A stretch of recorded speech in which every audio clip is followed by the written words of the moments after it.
Hello guys! Ngayon po ay nandito kami sa palaruan dito sa Taif.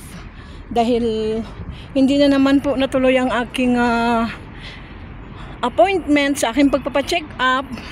So ito, parang nagbiyahe lang kami ng sobrang tagal. Tapos babalik na naman kami, biyahe na naman ng sobrang tagal. Kaya paglalaruin na lang muna itong aking mga alaga. So, yan po guys. Yan po ang palaruan nila dito. So, yan. Ang aking alaga. Oh, tumatakbo po ang aking alaga. Yun. Hindi ko po siya ipopokus sa inyo.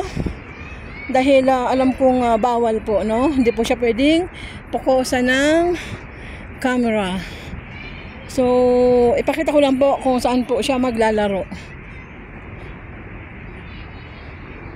Kaya yan guys, so kung saan siya pupunta, doon din po ako pupunta kasi talagang kailangan ko siyang pokosan kahit na ganyan po siya kabibo, baka madisgrasya.